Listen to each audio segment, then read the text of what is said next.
Nearly a year ago, I've decided to switch up my devices and went with the Oukitel K10000.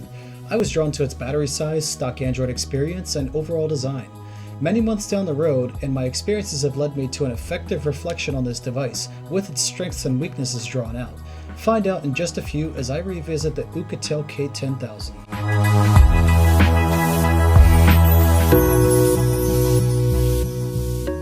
Starting off with the specs, the Oukitel K10000 rocks a MediaTek MT6735 quad-core 64-bit chip clocked in at 1 GHz. The device packs 2 GB of RAM, and the GPU is a Mali T720 clocked in at 600 MHz. The display is an underwhelming 720p stretched over at 5.5 inches, though I've seldom found myself complaining about its 267 pixels per inch. It's really the screen real estate which I found more troublesome than the resolution. 16 GB of storage is what this phone originally comes with built in. However, I do have a 128 GB Samsung microSD card installed and it hasn't given me any issues. The camera on the front is a 5 megapixel shooter capable of 720p video, and the rear is packing a 13 megapixel camera which I found is capable of 1080p at 60 FPS when you put it on the ultra fine setting inside the video.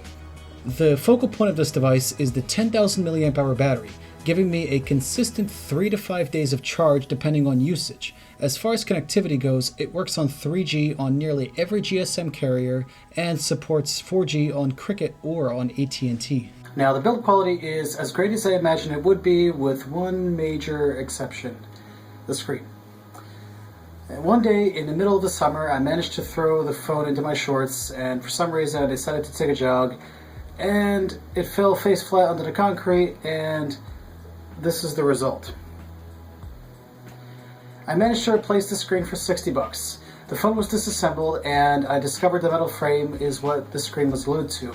I proceeded to put the metal frame in the oven and I put it in there free of any components at 250 degrees Fahrenheit for 11 minutes, which is the temperature hot glue guns operate at, and proceeded to use the hot glue to put the screen back in place.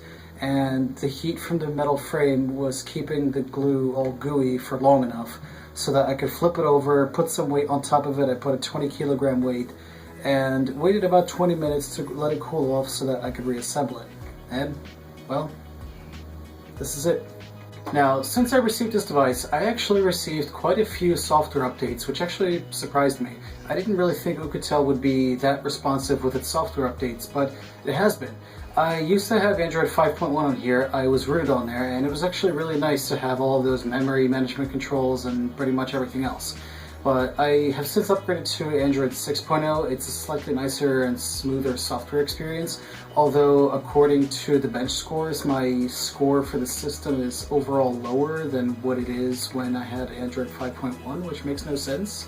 And on Android 6.0, I can't find any kind of root method, whether I use KingRoot, KingoRoot, or any root method that requires one-click root. So I'm going to look into some other root methods which require USB cable or some other crazy stuff like that. Basically, overall, I would definitely recommend this device as it is, even though it has taken a slight performance hit from Android 6.0. I mean, this is definitely overall a really, really nice device. I would say it's comparable to a more modern Galaxy phone, like between an S4 and S5, maybe if you're pushing it an S6 in terms of performance. I haven't been as satisfied with the device since I had my Droid Razr Max years ago. I mean, I'm using one to record now, but it's a different world now. It doesn't really handle things as well. But overall, this is definitely something I would recommend to somebody if they would like to get a phone for a budget, and the build quality definitely sustains itself and the experience is very consistent. Maybe there's a few apps here and there that don't really work too well, but hey, you know, it's a budget phone, what are you gonna do? But I really enjoy this device and I'm looking very much forward to the Oukitel K10000S. That's actually the next phone that I do plan to get, and I will be making a video on that. Thank you guys so very much for watching and sitting through my rambling. This is Super Ice Cream Sandwich, over and out.